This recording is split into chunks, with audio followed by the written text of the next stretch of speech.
कल्याणाद्भुतगात्राय कामितार्थप्रदायिने श्रीमद्वेंकटनाथाय श्रीनिवासाय ते नमः।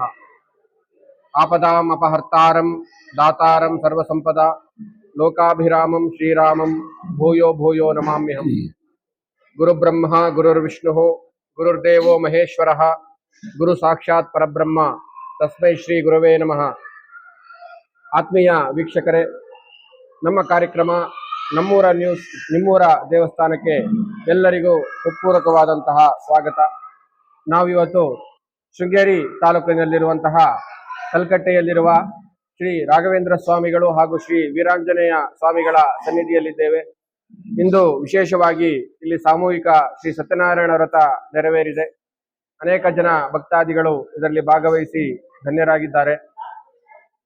ಈಗ ನಮ್ಮ ಜೊತೆ ಮಾತನಾಡಲಿಕ್ಕೆ ಸಮಿತಿಯ ಅಧ್ಯಕ್ಷರಾಗಿರುವಂತಹ ನನ್ನ ಮಾರ್ಗದರ್ಶಕರು ಹಿತೈಷಿಗಳು ಆದಂತಹ ಸನ್ಮಾನ್ಯ ಶ್ರೀಯುತ ರಮೇಶ್ ಹೆಗಡೆ ಅವರಿದ್ದಾರೆ. ಬನ್ನಿ ಅವರ ಬಳಿ ಈ ದೇವಸ್ಥಾನದ ಬಗ್ಗೆ ಹೆಚ್ಚಿನ ಮಾಹಿತಿಯನ್ನು ಪಡೆದುಕೊಳ್ಳೋಣ. ಸರ್, ಕಾರ್ಯಕ್ರಮಕ್ಕೆ ಸ್ವಾಗತ. ನಮಸ್ಕಾರ. ಈ ದೇವಸ್ಥಾನ ಯಾವಾಗ ಪ್ರತಿಷ್ಠೆ ಆಯಿತು, ಅಲ್ಲಿ ನಂತರ ಏನೇನು ಕಾರ್ಯಕ್ರಮಗಳು ನಡೀತಾ ಇದೆ, ಅದ್ರ ಬಗ್ಗೆ ಮಾಹಿತಿಯನ್ನು ಕೊಡೋದಾದ್ರೆ. ಕಲ್ಕಟ್ಟೆಯಲ್ಲಿ ಶ್ರೀ ರಾಘವೇಂದ್ರ ಸ್ವಾಮಿ ದೇವಸ್ಥಾನ 2014 ಇಸ್ವಿಲಿ ನಾವೆಲ್ಲ ಊರವರು ಸೇರಿಕೊಂಡು ಕೆಲಸನ ಪ್ರಾರಂಭ ಮಾಡಿದ್ರು. ನಂತರ 2015 ಇಸ್ವಿ ವಿಜಯದಶಮಿ ದಿವಸ ದೇವಸ್ಥಾನ ಓಪನ್ ಆಯಿತು. ಅವತ್ತಿನಿಂದ ಇವತ್ತಿನವರೆಗೆ ರಾಘವೇಂದ್ರ ಸ್ವಾಮಿ ಸನ್ನಿಧಿಯಲ್ಲಿ ಪ್ರತಿ ಗುರುವಾರ ಬೆಳಿಗ್ಗೆ ವಿಶೇಷವಾದ ಪೂಜೆ, ಹೂವಿನ ಅಲಂಕಾರ, ಹಾಗೆ ಸಂಜೆ ಸಾಮೂಹಿಕ ಭಜನೆ ಕಾರ್ಯಕ್ರಮಗಳು ಇವೆಲ್ಲವೂ ನಡ್ಕೊಂಡು ಬರ್ತಾ ಇದ್ದಾವೆ. ಹಾಗೆ ಪ್ರತಿ ತಿಂಗಳ ಮೊದಲನೇ ಗುರುವಾರ ಸತ್ಯನಾರಾಯಣ ಪೂಜೆ ಸಾಮೂಹಿಕವಾಗಿ ಸತ್ಯನಾರಾಯಣ ಪೂಜೆ ಇವೆಲ್ಲವೂ ಕೂಡ ನಡ್ಕೊಂಡು ಬರ್ತಾ ಇದೆ. ಸಂಜೆ ಇರುತ್ತೆ, ಸಂಜೆ ಆಮೇಲೆ ಅನ್ನಪ್ರಸಾದ ಇರುತ್ತೆ. ಪೂಜೆ ಆದ್ಮೇಲೆ ಅನ್ನಪ್ರಸಾದ ಇದೆ. ಪ್ರತಿ ಗುರುವಾರ ಸಾಮೂಹಿಕ ಸತ್ಯನಾರಾಯಣ, ಪ್ರತಿ ತಿಂಗಳ ಮೊದಲನೇ ಗುರುವಾರ ಸಾಮೂಹಿಕ ಸತ್ಯನಾರಾಯಣ ಇರುತ್ತೆ. ಪ್ರತಿ ಗುರುವಾರ ಭಜನೆ, ವಿಶೇಷವಾದ ಪೂಜೆ, ಹಾಗೆ ಅನ್ನ ಸಂತರ್ಪಣೆ ಇವೆಲ್ಲವೂ ಇರ್ತವೆ. ದೇವಸ್ಥಾನ 10 ವರ್ಷಗಳಿಂದಲೂ ನಿರಂತರವಾಗಿ ನಡ್ಕೊಂಡ್ ಬರ್ತೇವೆ. ಯಾವ ಒಂದು ಕಾಲದಲ್ಲೂ ನಿಲ್ಲಿಸಿಲ್ಲ ನಾವು. ಮತ್ತೆ ಬೇರೆ ಏನೇನು ಕಾರ್ಯಕ್ರಮಗಳು ಇಲ್ಲಿ ನಡೀತವೆ? ನಾವು ಈ ದೇವಸ್ಥಾನದಲ್ಲಿ ಸಾಮಾಜಿಕವಾಗಿ, ಶೈಕ್ಷಣಿಕವಾಗಿ, ಹಾಗೆ ಧಾರ್ಮಿಕ ಕ್ಷೇತ್ರ ಇವೆಲ್ಲವನ್ನು ಕೂಡ ಬರೀ ಧಾರ್ಮಿಕ ಕ್ಷೇತ್ರ ಅಂತಲೂ ಅಲ್ಲ, ಎಲ್ಲಾ ಸಮಾಜದ ಎಲ್ಲಾ ವರ್ಗಗಳಿಗೆ ಎಲ್ಲ ಮಾಹಿತಿಗಳನ್ನ, ಎಲ್ಲ ಒಂದು ಸಪೋರ್ಟ್ ಮಾಡ್ತಕ್ಕಂಥ ಒಂದು ಕಾರ್ಯಕ್ರಮಗಳನ್ನ ನಾವು ಮಾಡ್ಕೊಂಡ್ ಬರ್ತಾ ಇದ್ದೇವೆ. ಅಭಿಯಾನಗಳನ್ನ ನಡೆಸ್ತಾ ಇದ್ದೀವಿ ನಾವು. ಯಾವುದು ಸ್ಪರ್ಧೆಗಳು, ಈ ಲೇಖನ ಅಭಿಯಾನ, ಆಮೇಲೆ ಮಹಾಭಾರತದಲ್ಲಿ ಸ್ಪರ್ಧೆಗಳು, ಇವೆಲ್ಲವನ್ನು ಕೂಡ ನಾವು ರಸಪ್ರಶ್ನೆ ಕಾರ್ಯಕ್ರಮ ಇವೆಲ್ಲವನ್ನು ಕೂಡ ನಾವು ನಡೆಸ್ಕೊಂಡ್ ಬರ್ತಾ ಇದ್ದೀವಿ. ಮತ್ತೆ ವಿಶೇಷವಾಗಿ ಕಾರ್ತಿಕ ಮಾಸದಲ್ಲಿ ಏನೇನು ಕಾರ್ಯಕ್ರಮ? ಕಾರ್ತಿಕ ಮಾಸದಲ್ಲಿ ವಿಶೇಷವಾಗಿ ದೀಪವನ್ನು ಆಚರಿಸ್ತೀವಿ. ಅದು ದೇವಸ್ಥಾನ ವತಿಯಿಂದ ನಾವು ಮಾಡ್ತೀವಿ, ಭಕ್ತರ ವತಿಯಿಂದನೂ ಇಡೀ ತಿಂಗಳು ಕೂಡ ಅದು ನಮ್ಮ ದೇವಸ್ಥಾನದಲ್ಲಿ ಕಾರ್ತಿಕ ಮಾಸದಲ್ಲಿ ದೀಪೋತ್ಸವ ನಡೀತಾನೆ, ಸಾರ್ವಜನಿಕ ನಡೀತಾನೆ. ಕಾರ್ತಿಕ ಮಾಸದಲ್ಲಿ ನಡೆಯುವಂತಹ ಕಾರ್ಯಕ್ರಮಗಳ ಬಗ್ಗೆ ಹೇಳಿದ್ದಾರೆ. ಕಾರ್ತಿಕ ಮಾಸದಲ್ಲಿ ಇಡೀ ತಿಂಗಳು ಪೂರ ಕಾರ್ತಿಕ ಮಾಸದಲ್ಲಿ ನಾವು ವಿಶೇಷವಾಗಿ ಸಾಮೂಹಿಕ ದೀಪೋತ್ಸವ ನಡೆಸ್ತೀವಿ. ದೇವಸ್ಥಾನ ವತಿಯಿಂದಲೂ ದೀಪೋತ್ಸವ ನಡೆಸ್ತೀವಿ. ಆ ಸಂದರ್ಭಗಳಲ್ಲಿ ಸಾವಿರಾರು ಜನ ಭಕ್ತರು ತನ್ನ ಸೇವೆಯನ್ನು ಸಲ್ಲಿಸಿ ಪುನೀತರಾಗುತ್ತಾರೆ. ಮತ್ತು ವಿಶೇಷವಾಗಿ ಪ್ರತಿ ವರ್ಷ ನಾವು ಸಾಧಾರಣವಾಗಿ ಆಗಸ್ಟ್ ತಿಂಗಳಲ್ಲಿ ಬರುತ್ತೆ ಆರಾಧನಾ ಮಹೋತ್ಸವ. 3 ದಿವಸಗಳ ಕಾಲ ಸಾವಿರಾರು ಜನ, ಒಂದು ಹೊತ್ತಿನಲ್ಲಿ 1,000-1,500 ಜನ ಬರ್ತಾರೆ ಇಲ್ಲಿ. ಅವರೆಲ್ಲರಿಗೂ ಕೂಡ 3 ದಿವಸಗಳ ಕಾಲ ನಾವು ಬೆಳಗ್ಗೆ ತಿಂಡಿ, ಉಪಹಾರ, ಮಧ್ಯಾಹ್ನ ಊಟ, ರಾತ್ರಿ ಅನ್ನ ಸಂತರ್ಪಣೆ, ಆಮೇಲೆ ವಿವಿಧ ಕಾರ್ಯಕ್ರಮಗಳು, ಹೋಮ ಹವನಗಳ ಜೊತೆಗೆ ಇದು ಕಾರ್ಯಕ್ರಮಗಳನ್ನು ನಡೆಸ್ತೀವಿ. ಸಾಂಸ್ಕೃತಿಕ ಕಾರ್ಯಕ್ರಮಗಳು, ಧಾರ್ಮಿಕ ಕಾರ್ಯಕ್ರಮಗಳನ್ನು ನಾವು ಇಲ್ಲಿ ಮಾಡ್ತೀವಿ. 3 ದಿವಸಗಳ ಕಾಲ ನಮ್ಮ ನಮ್ಮ ಕಮ್ಮಡಿ ಒಬ್ಬರು ಬರ್ತಾರೆ. ಅವರು ವಿಶೇಷವಾದ ಅಧ್ಯಯನ ಮಾಡಿರ್ತಕ್ಕಂಥ ಅವರು ಇಲ್ಲಿ ನಮ್ಮ ದೇವಸ್ಥಾನ ಹತ್ತು ವರ್ಷದಿಂದ ಅವರೇ ಬರ್ತಾ ಇದ್ದಾರೆ. ನಮಗೆ ಯಾವುದೇ ಸಮಸ್ಯೆ ಇಲ್ಲದಿದ್ದಾಗೆ ಅವರು ಎಲ್ಲ ಧಾರ್ಮಿಕ ಕಾರ್ಯಕ್ರಮಗಳನ್ನು ನಡೆಸ್ಕೊಂಡು ಬರ್ತಾ ಇದ್ದಾರೆ. ತುಂಬಾ ಚೆನ್ನಾಗಿ ಅವರು ಬಂದ್ರು ಅಂದ್ರೆ ನಮಗೆ ಯಾವುದೇ ಸಮಸ್ಯೆಗಳಿರೋದಿಲ್ಲ. ಎಲ್ಲ ಅವ್ರ ಜವಾಬ್ದಾರಿ ತಗೊಂಡು ಅವರು ನಮ್ಮದೇ ದೇವಸ್ಥಾನ ಅಂತ ಹೇಳಿ ಅಷ್ಟು ಚೆನ್ನಾಗಿ ಮಾಡಿಕೊಟ್ಟು ಹೋಗ್ತಾ ಇದ್ದಾರೆ. ಏನು ಧಾರ್ಮಿಕ ವಿಧಿವಿಧಾನಗಳೇನಿದೆ ಅದನ್ನ ಬಹಳ ಸ್ಪಷ್ಟವಾಗಿ ಅವೆಲ್ಲವನ್ನು ಕೂಡ ಕ್ರಮಬದ್ಧವಾಗಿ ಯಾವ್ಯಾವ ಹೋಮ ಆಗ್ಬೇಕೋ ಹವನಬೇಕೋ ಅವರೇ ಮುಂದೆ ನಿಂತು ಎಲ್ಲವನ್ನು ಕೂಡ ಅವರೇ ಬ್ರಾಹ್ಮಣರನ್ನ ಕರ್ಕೊಂಡು ಬಂದು ಎಷ್ಟು ಜನ ಬೇಕಂತೇಳಿ ಏನೇನ್ ಬೇಕಂತೇಳಿ ಎಲ್ಲಾ ಮಾಡಿ ಲಾಸ್ಟರಿಗೆ ನಿಂತು ಅವ್ರು ಮುಗಿಸ್ಕೊಟ್ಟು ಹೋಗ್ತಾರೆ ಪ್ರತಿ ವರ್ಷ. ಎಲ್ಲಾ ಕಡೆಯಿಂದನೂ ಭಕ್ತಾದಿಗಳು ಬರ್ತಾರೆ. ಹೌದು. ನಾವು ಪ್ರತಿ ವರ್ಷ ಇದನ್ನು ಮಾಡಬೇಕಾದ್ರೆ ಆರಾಧನೆ ಮಾಡ್ಬೇಕಾದ್ರೆ ಸೈನಿಕರಿಗೋಸ್ಕರ ಒಂದು ಹೋಮ ಮಾಡ್ತೀವಿ ನಾವು. ಸೈನಿಕರಿಗೋಸ್ಕರ ಯಾವ್ದು ಮನ್ಯ ಸುಕ್ತ ಹೋಮ ಅಂತ ಹೇಳಿ ಅದನ್ನು ಕೂಡ ನಾವು ಮಾಡ್ತೀವಿ. ನಮ್ಮ ದೇಶ ಸೇವೆ ಮಾಡ್ತೀವಿ. ಅವರ ಹಿತ ಕಾಯೋದಕ್ಕೋಸ್ಕರ ಸೈನಿಕರಿಗೋಸ್ಕರ ಒಂದು ಹೋಮವನ್ನು ಮಾಡ್ತಾ ಇದ್ದಾರೆ. ಜೈ ಜವಾನ್ ಜೈ ಕಿಸಾನ್ ಅನ್ನುವಂತಹ ಮಾತೇನಿದೆ. ಅದು ಅವರು ಚೆನ್ನಾಗಿದ್ದರೆ ಕ್ಷೇಮವಾಗಿದ್ದರೆ ನಾವು ಕ್ಷೇಮವಾಗಿರ್ತೀವಿ ಅಂತ ಹೇಳಿ ಅದಕ್ಕೂ ಕೂಡ ಮಾಡ್ತೀವಿ. ಆ ರೀತಿ ಯಾವ್ದ್ಯಾವ್ದಕ್ಕೆ ನಮಗೆ ದೇವಸ್ಥಾನದಲ್ಲಿ ಮಾಡಕ್ ಸಾಧ್ಯನೋ ಅವೆಲ್ಲವನ್ನು ಹೋಮಗಳನ್ನ ಅವರು ಮಾಡಿ ನಮಗೇನು ಯಾವುದೇ ತರದ ಸಮಸ್ಯೆ ಇಲ್ದನ್ನೇ ನೆರವೇರಿಸ್ಬಿಟ್ಟು ಹೋಗ್ತಾರೆ. ಹಾಗೆ ರಾಮತಾರಕ ಹೋಮ, ಪವನಾಭಿಷೇಕ ತುಂಬಾ ಇಂಥವು ಒಂದೆರಡು ಅಲ್ಲ. ಬೆಳಿಗ್ಗೆ ಶುರುವಾದ್ರೆ ರಾತ್ರಿವರೆಗೂ ನಮ್ಮ ದೇವಸ್ಥಾನದಲ್ಲಿ ಹೋಮಗಳ ಎಲ್ಲ ಪೂಜೆಗಳು ನಡೀತಾನೆ ಇರ್ತವೆ. ಮತ್ತೆ ವಿಶೇಷವಾಗಿ ಇನ್ನು ವರ್ಧಂತಿ ಮಹೋತ್ಸವ ಆಗುತ್ತೆ ಅಂತ. ಹೌದು, ಪ್ರತಿ ವರ್ಷ ನಾವು ವರ್ಧಂತಿ ಮಹೋತ್ಸವ ಮಾಡ್ತೀವಿ. ಆ ಎಲ್ಲಾ ಸಂದರ್ಭದಲ್ಲೂ ಕೂಡ ಸಾವಿರಾರು ಭಕ್ತರು ಬರ್ತಾರೆ. 100-200 ಅಲ್ಲ, ಈಗ ಮೊದಲು 100-200 ಬರ್ತಾ ಇದ್ರು, ಈಗ ಸಾವಿರಾರು ಜನ ಭಕ್ತರು ಬರ್ತಾ ಇದ್ದಾರೆ. ಅಂದ್ರೆ ಯಾವುದೇ ಭೇದ ಭಾವ ನಮ್ಮದೇ ಇಲ್ಲಿ ರಾಘವೇಂದ್ರ ಸ್ವಾಮಿ ಬೃಂದಾವನದಲ್ಲಿ ಯಾವುದೇ ಪಕ್ಷ ಮತ ಪಂಥ ಭೇದ ಯಾವುದೂ ಇಲ್ಲ. ಇಲ್ಲಿ ಎಲ್ಲರೂ ಏನು ಮಾಡಿದ್ರು ಸಾಮೂಹಿಕವಾಗಿ ಮಾಡ್ತೀವಿ. ನಾವು ಭಜನೆ ಕೂಡ ಸಾಮೂಹಿಕ ಮಾಡ್ತೀವಿ, ಅನ್ನ ಸಂತರ್ಪಣೆ ಕೂಡ ಸಾಮೂಹಿಕ ಮಾಡ್ತೀವಿ. ಯಾರು ಬೇರೆ ಕಡೆ ಎಲ್ಲ ಊಟ ಗಿಟ್ಟ ಮಾಡೋದಿಲ್ಲ, ಎಲ್ಲರೂ ಸಾಮೂಹಿಕವಾಗಿ ಮಾಡ್ತಾ ಇದ್ದೀವಿ. ಪಂಕ್ತಿ ಭೇದ ಇದರಿಂದ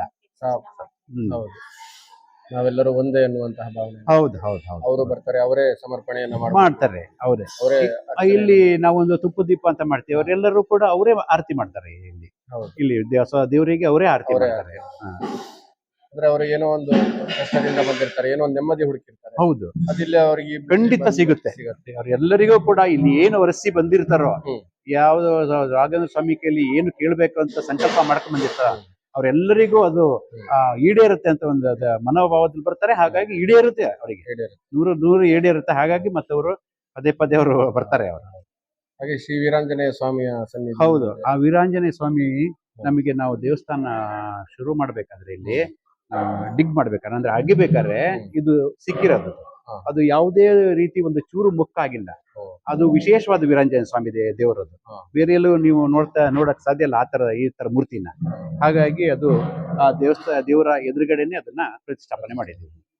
ಅದು ಸಹ ನಿತ್ಯ ಪೂಜೆ ಆಗುತ್ತೆ. ಎಲ್ಲಾ ರಾಘವೇಂದ್ರ ಸ್ವಾಮಿಗೂ ನಿತ್ಯ ಪೂಜೆ ಇದೆ, ವೀರಾಂಜನೇಯಗೂ ನಿತ್ಯ ಪೂಜೆ ಆಗುತ್ತೆ.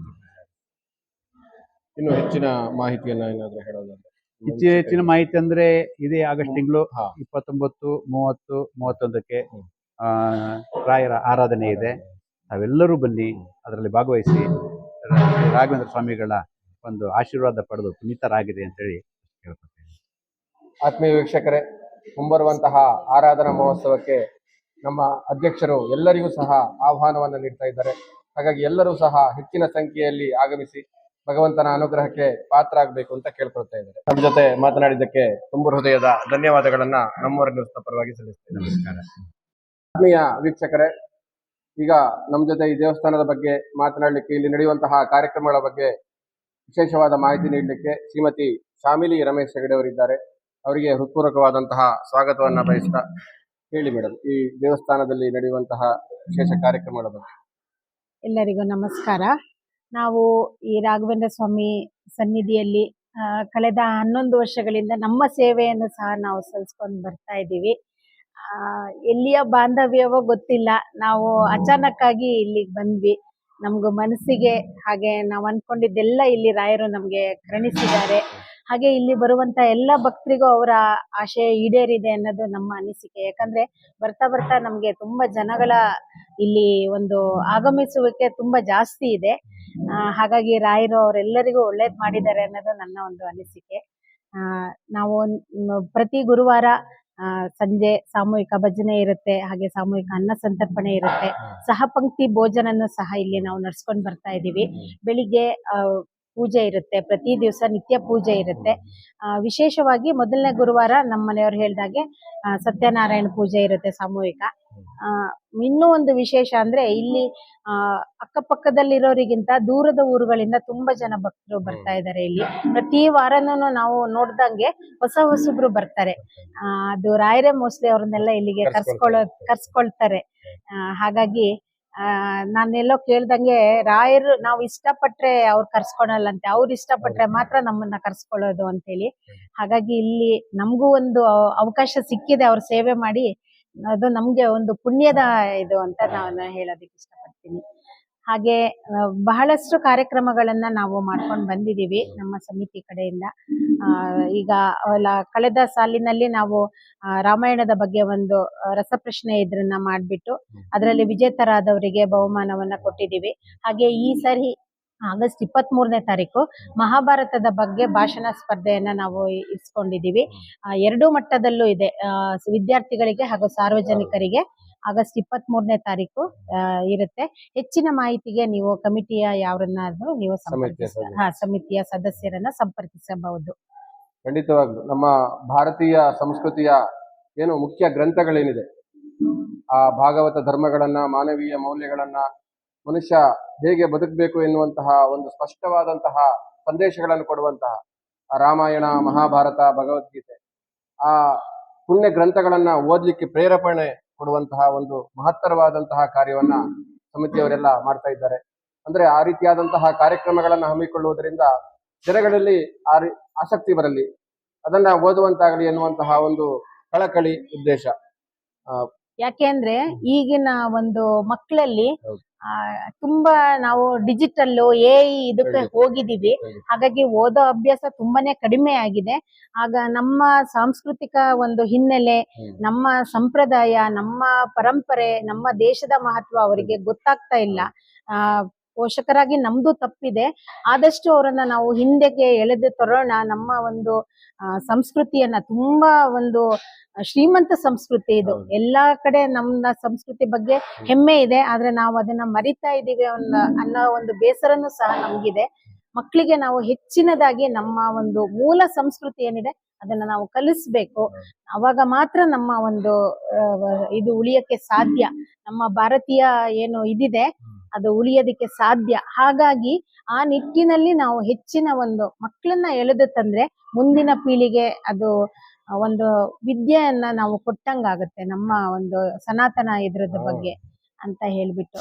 ಹಾಗಾಗಿ ಆದಷ್ಟು ನಾವು ಮಕ್ಕಳನ್ನ ಕಾನ್ಸಂಟ್ರೇಷನ್ ಮಾಡ್ಕೊಂಡು ಇಂಥ ಒಂದು ಕಾರ್ಯಕ್ರಮಗಳನ್ನ ನಾವು ಮಾಡೋದಕ್ಕೆ ಇದು ಮಾಡ್ತಾ ಇದ್ದೀವಿ. ಹಾಗೆ ಪ್ರತಿಭಾ ಪುರಸ್ಕಾರನೂ ಸಹ ಎಲ್ಲ ನಮ್ಮ ಒಂದು ಸಮಿತಿ ಇದರಿಂದ ಮಾಡ್ತಾ ಇದ್ದೀವಿ. ಅತಿ ಹೆಚ್ಚಿನ ಅಂಕ ಪಡೆದುಕೊಂಡ PUC SSLC ಮಕ್ಕಳುಗಳಿಗೆ ನಾವು ಅವರನ್ನ ಸನ್ಮಾನ ಮಾಡ್ತಾ ಇದ್ದೀವಿ. ಅಂದ್ರೆ ಶೃಂಗೇರಿ ತಾಲೂಕಲ್ಲಿ ಯಾರು ಹೆಚ್ಚು ಅಂಕ ಪಡೆದ್ರು? ಹೌದು ಹೌದು, PUC, ದ್ವಿತೀಯ PUC ಹಾಗೂ SSLC. ಹೌದು ಹೌದು. ಹಾಗೆ ಒಂದು ಸ್ವಲ್ಪ ತಿಂಗಳುಗಳ ಹಿಂದೆ ಹರಿಹರಪುರದ ಸ್ವಾಮೀಜಿಯವರು ಸಹ ಇಲ್ಲಿಗೆ ಆಗಮಿಸಿ ಅವರ ಒಂದು ಆಶೀರ್ವಚನದ ಮೂಲಕ ನಮ್ನೆಲ್ಲರನ್ನೂ ಹರಿಸಿದ್ದಾರೆ. ಅವರಿಗೂ ತುಂಬಾ ಸಂತೋಷವಾಯ್ತು ಈ ಜಾಗ ಎಲ್ಲ ನೋಡಿ. ನಮಗೂ ಅವರೊಂದು ಆಶೀರ್ವಾದ ಪಡ್ಕೊಳ್ಳೋ ಒಂದು ಅವಕಾಶ ಸಿಕ್ತು. ಹಿಂದೂ ಸಾಮ್ರಾಜ್ಯೋತ್ಸವ ಕಾರ್ಯಕ್ರಮ. ಹೌದು ಹೌದು, ಬಹಳ ಹಿಂದೂ ಸಮಾಜೋತ್ಸವ. ಜನ ಸೇರಿದ್ರು. ಹೌದು ಹೌದು, ಖಂಡಿತವಾಗಿ ಇವರು ಹೇಳಿದ್ರು. ಈಗ ಮಕ್ಕಳೇನಿದ್ದಾರೆ ಅವರು ನಮ್ಮ ಸಂಸ್ಕೃತಿಯ ಆಧಾರ ಸ್ತಂಭಗಳು. ಇಂದಿನ ಮಕ್ಕಳೇ ನಾಳಿನ ಪ್ರಜೆಗಳು ಅಂತ ಏನ್ ಹೇಳ್ತಾರೆ, ಅವರು ಬಹಳ ಸ್ಪಷ್ಟವಾಗಿ ಹೇಳಿದ್ರು. ಅವರಿಗೆ ಉತ್ತಮವಾದಂತಹ ಚಿಂತನೆಗಳನ್ನ, ಒಂದು ಮೌಲ್ಯಗಳನ್ನ, ಸಂಸ್ಕಾರಗಳನ್ನ ಕೊಟ್ಟಾಗ ಖಂಡಿತವಾಗಿಯೂ ಸಹ ಅವರು ಮುಂದೆ ಬರುವಂತಹ ದಿನಗಳಲ್ಲಿ ದೇಶಕ್ಕೆ ಉತ್ತಮವಾದಂತಹ ಆಸ್ತಿ ಆಗ್ತಾರೆ. ನಮ್ಮ ಭಾರತೀಯ ಸಂಸ್ಕೃತಿ ಇಡೀ ಜಗತ್ತಿಗೆ ಜ್ಞಾನದ ಬೆಳಕನ್ನ ಕೊಟ್ಟಿದೆ. ವಿಶ್ವಗುರುವಾಗಿ ಮೆರೆದಂತಹ ಸಂಸ್ಕೃತಿ ನಮ್ದು. ನಮ್ಮ ಪ್ರಾಚೀನ ಋಷಿಮುನಿಗಳು ಪ್ರಪಂಚದ ಮೂಲೆ ಮೂಲೆಗಳಿಗೆ ಹೋಗಿ ಜ್ಞಾನ ಭಂಡಾರವನ್ನ ಹಂಚಿದ್ರು, ಜ್ಞಾನದ ಬೆಳಕನ್ನ ಹಂಚಿದ್ರು. ಹಾಗಾಗಿ ಆ ಸಂಸ್ಕೃತಿಯನ್ನ ಉಳಿಸುವಂತಹ ಮಹತ್ತರವಾದಂತಹ ಜವಾಬ್ದಾರಿ ಇದೆ. ಅದರಲ್ಲಿ ಇಂತಹ ದೇವಸ್ಥಾನಗಳಿಗೆ ಆ ಜವಾಬ್ದಾರಿ ಹೆಚ್ಚಿನದ್ದಾಗಿರುತ್ತೆ. ಆ ನಿಟ್ಟಿನಲ್ಲಿ ಇವರು ಮಾಡುತ್ತಿರುವಂತಹ ಕಾರ್ಯ ಅತ್ಯಂತ ಶ್ಲಾಘನೀಯವಾದದ್ದು. ಉತ್ತಮವಾದಂತಹ ಸಾಮಾಜಿಕ ಕಳಕಳಿಯೊಂದಿಗೆ ಕಾರ್ಯವನ್ನ ಮಾಡ್ತಾ ಇದ್ದಾರೆ. ತುಂಬು ಹೃದಯದ ಧನ್ಯವಾದಗಳನ್ನ ಸಮರ್ಪಣೆ ಮಾಡ್ತಾ ಇದ್ದೀರಿ. ನಿಮ್ಮ ಈ ಉದ್ದೇಶ ಇದೇ ರೀತಿಯಾಗಲಿ ಮುಂದುವರಿಯಲಿ ಅನ್ನುವಂತಹ ಆಶಯವನ್ನ ವ್ಯಕ್ತಪಡಿಸ್ತಾ ಇದ್ದೀವಿ. ಇನ್ನೂ ಏನಾದ್ರೂ ಹೇಳೋದಾದ್ರೆ ಹೇಳ್ಬೋದು. ಮುಂದಿನ ಆಗಸ್ಟ್ 29, 30, 31 3 ದಿವಸಗಳ ಒಂದು ಆರಾಧನೆ ಏನಿದೆ ಅದರಲ್ಲಿ ಎಲ್ಲರೂ ಹೆಚ್ಚಿನ ಸಂಖ್ಯೆಯಲ್ಲಿ ಭಾಗವಹಿಸಿ ರಾಯರ ಒಂದು ಕೃಪೆ ಪಡ್ಕೊಳ್ಳಿ. ಹಾಗೆ ಏನೇ ಸಂಕಷ್ಟಗಳಿದ್ರು ಅವ್ರು ಅದನ್ನ ದೂರ ಮಾಡ್ತಾರೆ ಅನ್ನೋ ಒಂದು ನಂಬಿಕೆ ನನಗಿದೆ. ನೀವೆಲ್ಲರೂ ಅವರ ಆಶೀರ್ವಾದ ಪಡ್ಕೊಳ್ಬೇಕು ಅನ್ನೋದು ನಮ್ಮ ಒಂದು ಆಶಯ ಸಹ ಆಗಿರುತ್ತೆ. ಎಲ್ಲರೂ ಹೆಚ್ಚಿನ ಸಂಖ್ಯೆಯಲ್ಲಿ ಭಾಗವಹಿಸಬೇಕು ಅಂತ ನಾವು ಕೇಳ್ಕೊಳ್ತೀವಿ ಸಮಿತಿಯ ಪರವಾಗಿ. ಖಂಡಿತ ಮೇಡಮ್. ತುಂಬ ಹೃದಯದ ಧನ್ಯವಾದಗಳನ್ನ ನಮ್ಮವರ ನ್ಯೂಸ್ನ ಪರವಾಗಿ ಸಲ್ಲಿಸ್ತಾ ಇದ್ದೇನೆ. ಈಗ ನನ್ನ ಜೊತೆ ಮಾತನಾಡಲಿಕ್ಕೆ ಶ್ರೀಯುತ ರಾಮಮೂರ್ತಿ ಅವರಿದ್ದಾರೆ. ಹಾಗೆ ಅವ್ರ ಜೊತೆ ಸಮಿತಿಯ ನಿರ್ದೇಶಕರಾದಂತಹ ಶ್ರೀಯುತ ಸುಬ್ರಹ್ಮಣ್ಯ ಡೋಗ್ರೆ ಇದ್ದಾರೆ. ನಮಸ್ಕಾರ. ಹಾಗೆ ಇನ್ನೊಬ್ರು ನನ್ನ ಆತ್ಮೀಯರಾದಂತಹ ಸಮಿತಿಯ ನಿರ್ದೇಶಕರು ಶ್ರೀಯುತ ದಿಲೀಪ್ ಕುಮಾರ್ ಅವರಿದ್ದಾರೆ. ಅವರಿಗೂ ಸ್ವಾಗತವನ್ನ ಬಯಸ್ತಾ ಇದ್ದೇನೆ. ಹೇಳಿ ರಾಮಮೂರ್ತಿಗಳೇ, ಈ ಕಾರ್ಯಕ್ರಮದ ಬಗ್ಗೆ. ಈ ತಿಂಗಳ 29, 30, 31ರಂದು ಕಲ್ಕಟ್ಟೆಯ ರಾಘವೇಂದ್ರ ಸ್ವಾಮಿ ಬೃಂದಾವನ ಹಾಗೂ ವೀರಾಂಜನೇಯ ಸ್ವಾಮಿ ಬೃಂದಾವನದಲ್ಲಿ ಅತಿ ವಿಜೃಂಭಣೆಯಿಂದ ಸಕಲ ಭಕ್ತರ ಸಹಕಾರದಿಂದ ಕಾರ್ಯಕ್ರಮವನ್ನು ಏರ್ಪಾಡು ಮಾಡಿದ್ದಾರೆ. ನಮ್ಮ ಸಮಿತಿಯ ಎಲ್ಲ ಸದಸ್ಯರು ಕೂಡ ಶೃಂಗೇರಿ ತಾಲೂಕಿನ ಸಾಧ್ಯವಾದಷ್ಟು ಕಡೆ ಆಹ್ವಾನ ಪತ್ರಿಕೆಯನ್ನು ತಲುಪಿಸುವಲ್ಲಿ ನಿರತರಾಗಿದ್ದಾರೆ. ಬರದಿಂದ ಈ ಕಾರ್ಯ ನಡೀತಾ ಇದೆ. ಬೆಳಗ್ಗೆ ಮತ್ತು ಸಂಜೆ 2 ಹೊತ್ತು ಕೂಡ ತಮ್ಮೆಲ್ಲ ಕೆಲಸವನ್ನು ಬದಿಗೊತ್ತಿ ಈ ಒಂದು ಕಾರ್ಯದಲ್ಲಿ ತೋಡ್ಕೊಂಡಿದ್ದಾರೆ. ಪ್ರತಿ ವರ್ಷದಂತೆ ಈ ವರ್ಷವೂ ಕೂಡ ಮಧ್ಯಾರಾಧನೆ ಭಾನುವಾರ ಬಂದಿದ್ದರಿಂದ ಪ್ರತಿ ಒಂದು ಹೊತ್ತಿಗೆ 1,500ದಿಂದ 2,000 ಜನ ಸೇರುವ ನಿರೀಕ್ಷೆಯನ್ನು ನಮ್ಮ ಸಮಿತಿಯವರು ಹೊಂದಿದ್ದಾರೆ. ಈ ಒಂದು ಕಾರ್ಯಕ್ರಮಕ್ಕೆ ನಮ್ಮೂರ ನ್ಯೂಸ್ ಚಾನೆಲ್ನ ಎಲ್ಲ ವೀಕ್ಷಕರಿಗೂ ಕೂಡ ಆತ್ಮೀಯವಾದ ಸ್ವಾಗತವನ್ನು ಬಯಸ್ತಾ, ಸಮಸ್ತ ಸದ್ಭಕ್ತರು ಕೂಡ ಈ ಒಂದು ಕಾರ್ಯಕ್ರಮದಲ್ಲಿ ಭಾಗವಹಿಸಿ ತಮ್ಮ ಏನೇ ಸಂಕಷ್ಟಗಳಿದ್ರೂ ಕೂಡ ಶ್ರೀ ಗುರುರಾಯರು ಕ್ಷಣ ಮಾತ್ರದಲ್ಲಿ ಅದನ್ನು ಪರಿಹರಿಸ್ತಾರೆ. ಆ ನಂಬಿಕೆಯೊಂದಿಗೆ ಬನ್ನಿ, ತಮ್ಮ ಏನು ಕೋರಿಕೆ ಇದೆ ಅದನ್ನು ಕೇಳಿ, ರಾಯರು ಖಂಡಿತ ಅದನ್ನು ಪರಿಹರಿಸ್ತಾರೆ ಅಂತ ಹೇಳಿ ನಾನು ನಂಬಿದ್ದೇನೆ. ಧನ್ಯವಾದಗಳು. ಇಷ್ಟೊತ್ತು ನಮ್ಮ ಜೊತೆ ಮಾತನಾಡಿದ್ದಕ್ಕೆ ನಮ್ಮೂರ ನ್ಯೂಸ್ನ ಪರವಾಗಿ ಮತ್ತೊಮ್ಮೆ ಹೃತ್ಪೂರ್ವಕ ಧನ್ಯವಾದಗಳನ್ನು ಸಮರ್ಪಣೆ. ನಮಸ್ಕಾರ. ನಮಸ್ಕಾರ.